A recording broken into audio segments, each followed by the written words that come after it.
In the primordial dawn, when the cosmos was but chaos emerging into form, dominion belonged to the mighty race of the Titans. Chapter 1. The Dark Prophecy. The tyrant Cronus, he who had taken the adamantine sickle to his own sire, Uranus, had usurped the cosmic throne. Yet a dark prophecy, uttered by the vanquished Uranus and Gaia, clung to him like a phantom. Your fate shall be sealed by your own blood, just as you sealed the fate of your father. Consumed by a paranoia that eclipsed his reason, Cronus committed a monstrous sin. Each time his sorrowful queen Rhea bore a divine life, Hestia, Demeter, Hera, Hades, Poseidon, Cronus seized the infant and devoured it, casting it into the eternal darkness of his own belly. He believed that by this atrocity, destiny itself could be unwritten. Chapter 2. The Descent of Thunder. Rhea's heart was shattered.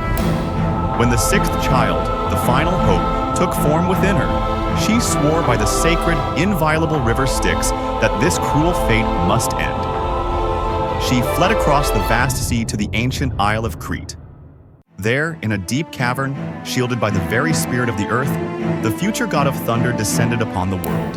His name was Zeus. To deceive the tyrant, Rhea swaddled a mere, unfeeling stone in infant's robes and presented it to Cronus.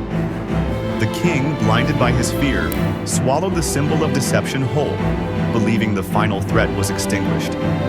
On Crete, Zeus was nurtured in secret. He drank the divine milk of the goat Amalthea and was watched over by the nymphs.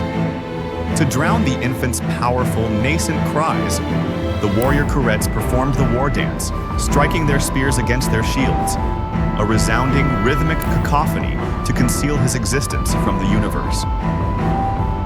Chapter 3. The Vengeance Rises. Zeus matured with impossible speed, his power swelling like a gathering storm. The blood vengeance for his captive siblings boiled in his veins. When his time came, he returned not as a lost child, but as a conqueror. Through the cunning of the goddess Metis, Zeus disguised himself as the tyrant's cupbearer.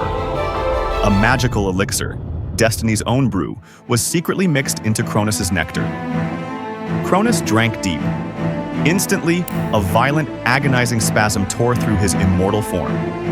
He regurgitated first the stone of deception, and then, in a glorious, terrible spectacle, the five captive gods, Poseidon, Hades, Hera, Demeter, and Hestia, arose from the darkness. They were not infants, but whole, mature, and blazing with divine light, ready for their retribution. Chapter 4. The Titanomachy. A divine alliance was forged. The six gods of the new generation, with Zeus as their thunderous leader, declared war upon the ancient dynasty of the Titans. For 10 long, brutal years, heaven and earth clashed. Mountains were torn from their foundations. The oceans boiled. The primal, raw strength of the Titans met the unyielding, defiant will of Olympus. Neither side yielded. Zeus, in a moment of supreme wisdom, knew strength alone was not enough. He undertook the most perilous quest, to tear open the very gates of Tartarus, the deepest hell, where forgotten allies lay chained by Cronus himself. He unbound the Cyclopes and the Hecatonkars. In eternal gratitude from the hell forges of the abyss, the Cyclopes crafted 3 artifacts of destiny: for Zeus, the Thunderbolt; for Poseidon, the Storm Trident; for Hades, the Helm of Darkness. Now, armed with the weapons of fate, the scales of power tipped decisively. The final battle commenced. From the sacred peak, Zeus, in his divine fury, rained down a storm of thunderbolts. Poseidon summoned catastrophic earthquakes to shatter the earth beneath the Titans' feet. And the Hecatonkars, with their 100 arms, ripped mountains from their roots, hurling them like pebbles upon the enemy. It was a symphony of glorious destruction. Chapter 5. The New Age of Olympus. The old regime was broken. The old gods had fallen. Cronus and his loyalists were utterly defeated, bound in unbreakable adamantine chains, and banished for all time to the inescapable abyss of Tartarus. Peace was restored.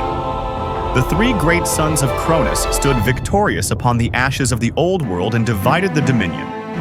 Poseidon claimed the boundless, turbulent sea. Hades became the unseen lord of the underworld.